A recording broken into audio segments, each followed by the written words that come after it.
The other big thing is the interior change. This is an all new interior for a Lexus. Now, right off the bat, I should have showed you guys this first. These are not real door handles. I can pull them all I want and the door won't open. There's actually a button back here. You press it and now the door will pop open for you. So that's a bit of a change right there. On the interior, I'm gonna hop right in because this is such a big change. Finally, Lexus has gone away with the horrific touch pad thing that they used to have. Sorry, we're at the auto show. They kind of ripped all these off so no one steals them. Unfortunately, people are like that.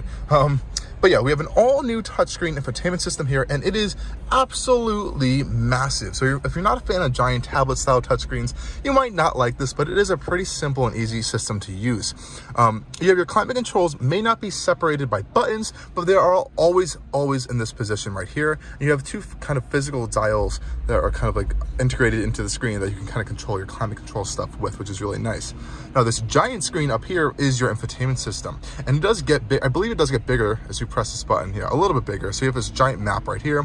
On the left-hand panel, you have your kind of main controls for audio.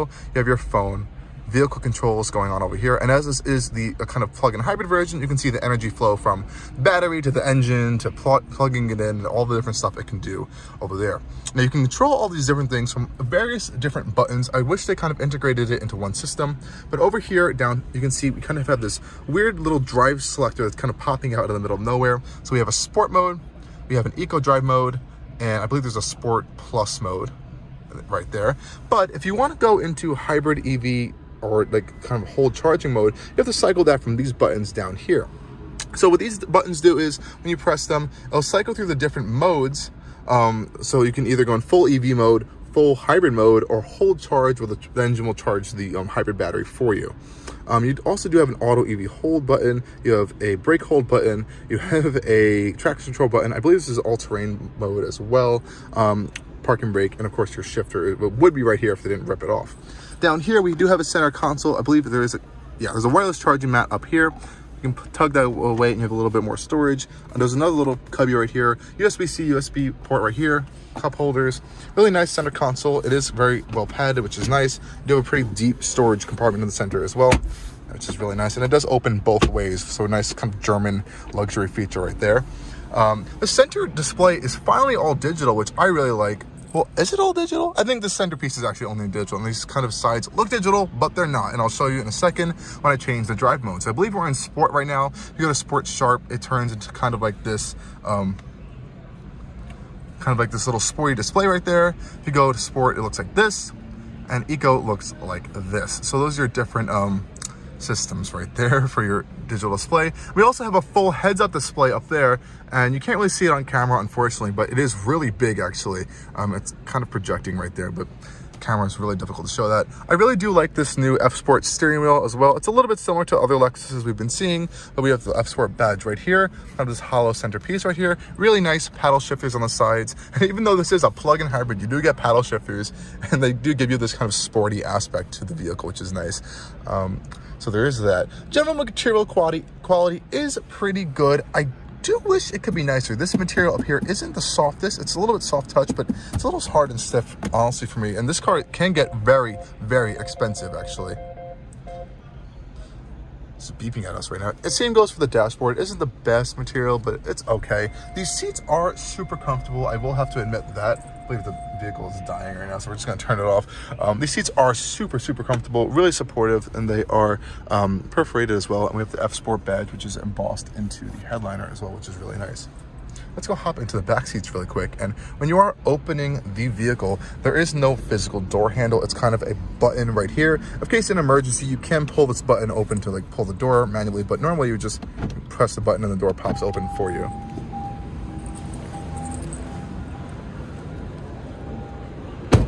Hopping into the rear seats, again, we have those push button door handles to open the vehicle. This is my seating position. I fit pretty comfortably back here. A lot of space, decent amount of headroom for having a kind of like a panoramic roof as well.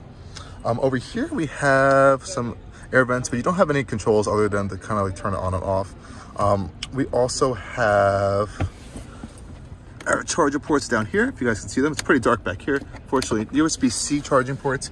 We also have a really nice kind of like decal here with blended in to your speaker, and this is actual real metal, which is really nice, and some nice stitching on the door panels. Everything back here is pretty comfortable, and the seats are just as comfortable as they are up front as well, which is really, really nice. And again, to open the doors, you have this double push style electronic switch. So push it open.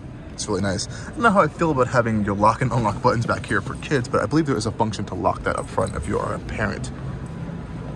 Checking out the boot space really quick. Let's see if it has the kick. I could be wrong. Maybe it doesn't. Okay, being silly. If you press this button, it does have a power trunk. Awesome. Not sure what all that white stuff is in there, but as you can see, there's no third row, but you have a really significant amount of trunk space back here, especially for having a battery pack kind of integrated into this vehicle as well. Under here at this floor, we have some more storage, which is really nice.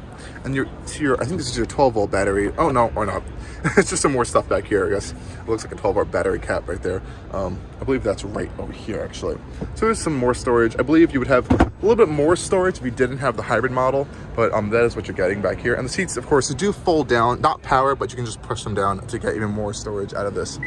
Just close that up right there. Awesome. So this is just a really quick walk around of the NX 450h Plus with the plug-in hybrid. Let me show you guys this spec sheet really quick. So as you can see, it starts at $42,000. This one is showing us $60,000. So it's definitely getting up there once you start adding in all the options. But it is a really beautiful vehicle, and of course this color just really shows off all the lines of the new NX. Definitely, if you are around this week, come check out the 2022 New York Auto Show. Maybe, I don't even know when this video is going to be put up, so it may even be over already. But if you want to go check out a new NX, go check out your local Lexus dealer, and they will definitely help you out with that. Thank you guys for watching this video, and stay tuned for a lot more coming soon.